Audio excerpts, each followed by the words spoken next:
What's going on, guys? RBG here, bringing you more news on Marvel's Avengers, and it's officially been a few days since the original release date for this game hit. That's right, Marvel's Avengers was originally slated to be released on May the 15th of this year, but due to reasons unknown, was pushed back to September the 4th, which is kind of ironic considering the fact that another AAA Marvel game, Spider-Man, was also released in September 2 years ago. We started off pretty slow in regards to updates on this title, but things are gradually getting better as we get closer to the new release date that's about 4 months away. Even though Square a role that concluded for Ogata with Isao Takahata's 1994 film Pompoko.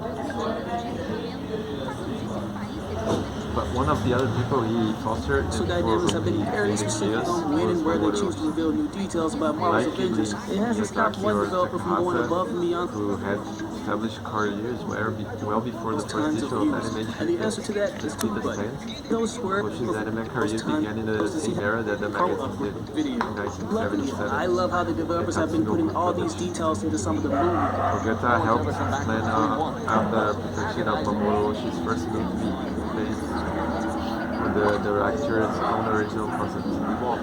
It's modified and I like how you have the ability to craft your own skill trees and utilize certain abilities in co-op missions. All the time it's on paper, but we have yet to see these promises be showcased in actual video game footage. Exactly how is the story co-op going to be played compared to that of the Warzone missions? And how is traversal going to work for individuals? These are things that really need to be answered because they're going to determine the advantage of the game. In the most recent updates, Vincent Napoli, the combat designer, took to Reddit to answer some of these questions. And one of the most basic things he's slightly hard was Captain America versus combat games. Now, I'm pretty certain that he isn't at liberty to answer every question, especially since it makes his publishing look bad. He's a doing an abysmal job at explaining things. But he talked about how he won't into walls as opposed to running on more traditional things like Captain America. And I think we were all fairly surprised after reading that last part regarding Cap. It's something that really excites us because we feel that the band should be in the most recent updates, Vincent Napoli, the lead combat designer, took the Reddit to answer some of these questions. One of the most major things he slightly harped on was Captain America's traversal and combat mechanics. Now, I'm pretty certain that he isn't at liberty to answer every question, especially since it makes his publishing look bad, given the fact that they've been doing an abysmal job at explaining things. But he talked about how he hoped cleans the walls as opposed to running on them in the more traditional sense like Captain America did.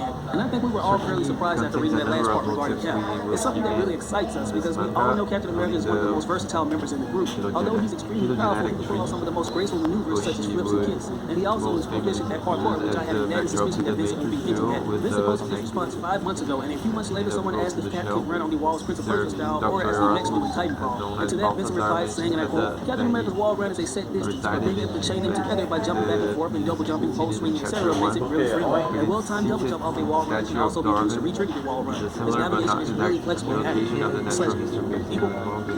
Insane. Throughout the years, the MCU has strongly emphasized how thorough Captain America is when it comes to his acrobatics. And a game that tried to showcase these abilities is Captain America Super Soldier, a game that features some pretty prolific gameplay mechanics for Cap, but was poorly executed due to being rushed, which is the most common case for movie tie-in games. You heard me mention how the most sloppily implemented feature that we're going to be swinging from bars and whipping around corners in platforming segments for Captain America. I specifically like how Vincent mentions that a well-timed double jump can be used to re-trigger wall runs. That's something that I can see the packs. I'm thinking that it pulled off those exactly what we call a butterfly twist to add more force to his shield moves, and how you would add this to your kit to perform your celebration for Flash, and Cap can perform your standard powerhouse moves, but he can switch over to a more acrobatic style to make those attacks just as powerful. If you go back to the gameplay demonstration from last year's Tokyo Game Show, you can see Captain America doing jumping attacks that transition into the butterfly twist attack that we said is going to be pulled off with a page from Marvel's Avengers. To go back and sort of without a doubt, on social media, use aggregation of attention. Who witnessed this show of aggression getting their own toast to fit. Always when alliance, it makes you heroic. So to each women to the arc reactor, Iron Man unleashes his assault heroic big unibeam, which fires a continuous beam of concentrated muon particle energy, destroying anything in its path. Now, they don't go into specifics about the other abilities, but we do get a brief look at one of the ultimates from the game overview trailer in the form of these smart rockets. By pressing the left and right bumper buttons, you can fire a style. And that's all we have for Natasha. The next division we have is Thor, whose heroic abilities we've seen in action, but just like we hoped, we didn't know about the effects and buff details. For his assault heroic, he has the warrior's fury, which allows him to channel the golden force to imbue himself with limitless lightning strikes that arc out to assault nearby enemies. While warrior's fury is active, all attacks are also charged with electrical energy and inflict additional damage. Upgrading this ability will eventually channel the protective force to nearby allies. The blast itself, the lightning continues to strike the surrounding enemies. What I like about this new detail is that it also explains how the skill tree will affect the pre-existing heroics, like when you continue to upgrade the ability to avoid teammates with additional coverage from enemies. As for the Bifrost heroic, I'm a little confused on if it's an upgrade effect to the Warrior's Fury heroic or its own thing, because they energy strikes upon his return. I take it that it will be ultimate heroic attacks since anime episode of 1982 was won by Yoshisuke Misarichi Noshi after You've Gone, episode 44 of Yurusei Yatsura. Incidentally, the episode that when I saw Incidentally, the episode that when I saw it at 13 taught me the as yet unnamed concept of bueno. I saw it in the most well of cities. The pages of animation was presented to the readers with a familiar tone.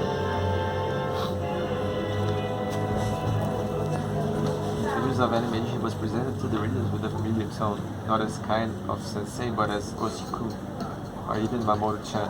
During 1985 and 86, animation ran a series of 4-panel gag strips about the making of the angel's egg entitled Gambare Mamoru-chan. Mamoru-chan.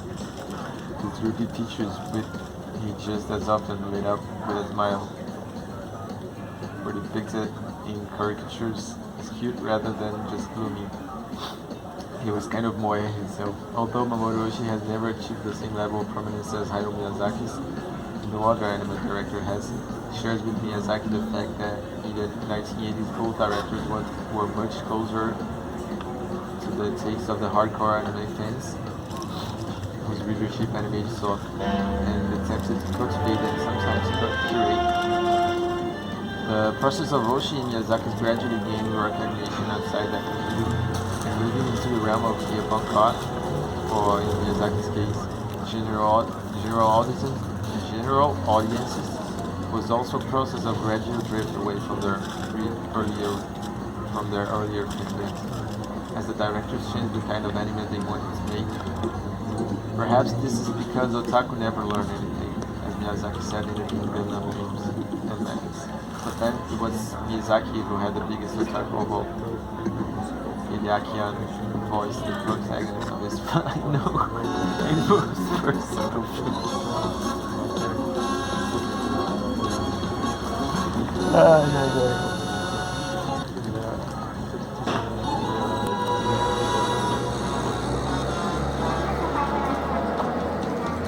Hã? Pra não dar foto?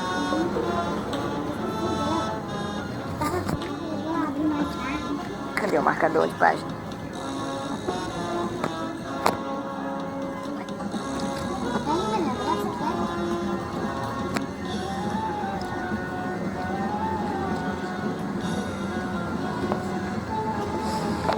Deixa eu ver se dá pra ver lá.